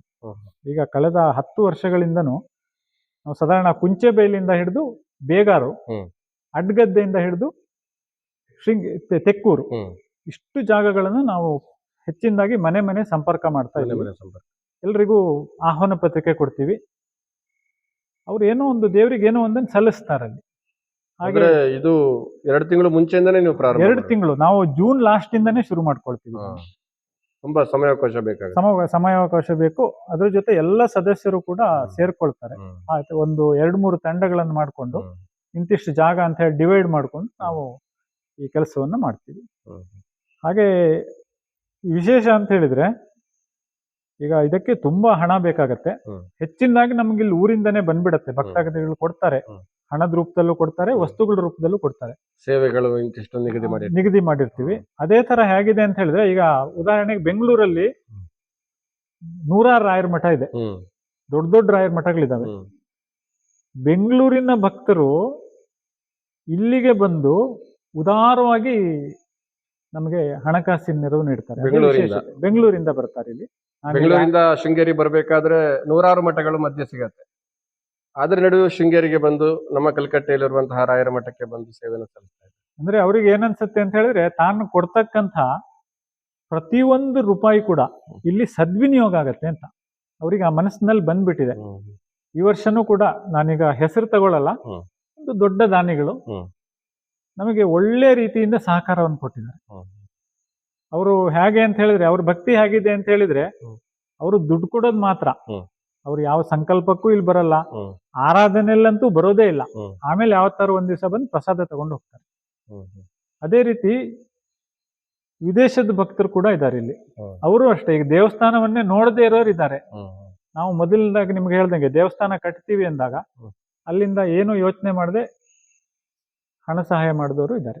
ಅಂದ್ರೆ ಇಲ್ಲಿ ಏನಂದ್ರೆ, ಅವರಿಗೆ ನಂಬಿಕೆ, ಇಲ್ಲಿರ್ತಕ್ಕಂಥ ಕಮಿಟಿ ಉತ್ತಮ ರೀತಿಯಿಂದ ಕಾರ್ಯ ನಡೆಸ್ತಾ ಇದೆ. ಹಣಕಾಸಿನ ನಿರ್ವಹಣೆಯನ್ನ ತುಂಬಾ ಪ್ರಾಮಾಣಿಕವಾಗಿ ಮಾಡುತ್ತೆ, ತುಂಬಾ ಪಾರದರ್ಶಕವಾಗಿದೆ. ಈ ದೇವಸ್ಥಾನ ಅಭಿವೃದ್ಧಿ ಆಗ್ಬೇಕಾದ್ರೆ ಆ ಹಣಕಾಸಿನ ಪಾರದರ್ಶಕತೆ ಏನು ಇಟ್ಕೊಂಡಿದೀವಲ್ಲ ಅದೇ ಮುಖ್ಯ ಕಾರಣ. ಖಂಡಿತವಾಗಿಯೂ ಸಹ 11 ವರ್ಷಗಳಿಂದ ನಿರಂತರವಾಗಿ ಈ ರೀತಿಯಾದಂತಹ ಕಾರ್ಯಕ್ರಮಗಳು ನಡೀತಾ ಇದೆ. ಉತ್ತರೋತ್ತರವಾಗಿ ಅದು ವೈಭವದ ಸ್ಥಿತಿಗೆ ಹೋಗ್ತಾ ಇದೆ ಅಂದ್ರೆ ಇವರು ಹೇಳಿದಾಗೆ ಆ ಸಮಿತಿಯಲ್ಲಿ ಇರಬೇಕಾದಂತಹ ಆ ಪ್ರಾಮಾಣಿಕತೆ, ಆ ಪಾರದರ್ಶಕತೆ ನಿಜವಾಗಿಯೂ ಸಹ ಅದ್ಭುತವಾದದ್ದು. ಅದನ್ನ ಜನ ಗಮನಿಸ್ತಾ ಇರ್ತಾರೆ, ಅದನ್ನ ನೋಡಿ ಸೇವೆಗಳನ್ನ ಕೊಡ್ತಾರೆ. ಆ ಸೇವೆಗಳಿಂದ ಇಲ್ಲಿ ನಡೆಯುವಂತಹ ಎಲ್ಲ ಕಾರ್ಯಕ್ರಮಗಳು ಸಹ ಬಹಳ ವಿಜೃಂಭಣೆಯಿಂದ ನಡೆಯುತ್ತೆ ಅಂತ ಅವರು ಬಹಳ ಸ್ಪಷ್ಟವಾಗಿ ಹೇಳಿದ್ರು. ಇನ್ನೂ ಏನಾದ್ರೂ ಹೆಚ್ಚಿಗೆ ಹೇಳೋದು? ಈಗ ನಾವು ದೇವಸ್ಥಾನ ಎಲ್ಲ ಈಗ ಕಟ್ಟಿದೀವಿ, ಆದ್ರೆ ಹಿಂದೆ ಕಷ್ಟದ ಸಮಯದಲ್ಲಿ ಕೆಲವರು ಇಲ್ಲಿ ಕೆಲಸ ಮಾಡಿದ್ದಾರೆ. ನಾವೆಲ್ಲ ಚಿಕ್ಕವರಿದ್ದಾಗ ರಾತ್ರಿ 12 ಗಂಟೆ 1 ಗಂಟೆಲೆಲ್ಲ ಕೆಲಸ ಮಾಡಿದ್ದಾರೆ. ನನಗೀಗ ಎಲ್ಲರ ಹೆಸರನ್ನು ನನಗೆ ತಗೊಳ್ಳಿಕ್ ಆಗಲ್ಲ, ಅದ್ರಲ್ಲೂ ಒಂದ್ 2-3 ಹೆಸರನ್ನು ನಾನು ಹೇಳ್ಬೇಕಾಗತ್ತೆ. ಹೇಳಿದ್ರೆ ತಪ್ಪಾಗುತ್ತೆ, ಯಾಕಂದ್ರೆ ಅವರು ಒಂದು ಶುರು ಮಾಡಿದ್ದನ್ನ ನಾವು ಮುಂದುವರಿಸಿರೋದು. ಶೃಂಗೇರಿಯಲ್ಲಿ ಮುಂಚೆ ಕೃಷ್ಣಾಚಾರ್ ಅಂತ ಇದ್ರು, ಹಾಗೇನೆ ದೋಬಿ ಲಕ್ಷ್ಮಣ ಅಂತ ಹೇಳಿ, ರಾಘವೇಂದ್ರ ಟೈಲರು, ಹಾಗೂ ಅವ್ರ ಜೊತೆ ಇನ್ನೂ ಅನೇಕ ಜನ ಇದ್ದಾರೆ. ನನಗೆ ಎಲ್ಲರ ಹೆಸರನ್ನು ನಂಗೆ ತಗೊಳಕ್ ಆಗಲ್ಲ. ಅವರೆಲ್ಲ ಇಲ್ಲಿ ದೇವಸ್ಥಾನ ಅವರು ನೇತೃತ್ವ ವಹಿಸಿದ್ದಾರೆ ಅವಾಗ. ಅಂದ್ರೆ ಬೃಂದಾವನ ಪ್ರತಿಷ್ಠೆ ಆಗ್ಲಿಕ್ಕಿಂತನೂ ಮುಂಚೆನೆ ಇಲ್ಲಿ ಆರಾಧನೆ ಹೌದು ನಡೀತಾ ಇತ್ತು, ನಡೆಸಿದ್ದಾರೆ, ಆಗ್ತಾ ಇತ್ತು, ಸಾಮೂಹಿಕ ಸತ್ಸಂಗ ಅವಾಗಲೇ ಆಗ್ತಾ ಇತ್ತು. ಅವರೆಲ್ಲರೂ ಏನೋ ಕಷ್ಟಪಟ್ರಲ್ಲ, ಅವರಿಗೆ ಏನೋ ದೇವ್ರ ಅವಕಾಶ ಕೊಡ್ಲಿಲ್ಲ ಕಾರಣಾಂತರಗಳಿಂದ, ಅದನ್ನ ನಾವುಗಳು ಮುಂದುವರ್ಸ್ಕೊಂಡ್ ಬಂದಿದೀವಿ. ಅದೇ ರೀತಿ ನಮ್ಮ ಆಶೆ ಇರೋದಂತ ಹೇಳಿದ್ರೆ ನಮ್ಮ ಮುಂದಿನವ್ರು ಕೂಡ ಇದನ್ನ ಇನ್ನೂ ವೈಭವಕ್ಕೆ ತಗೊಂಡು ಹೋಗ್ಬೇಕು.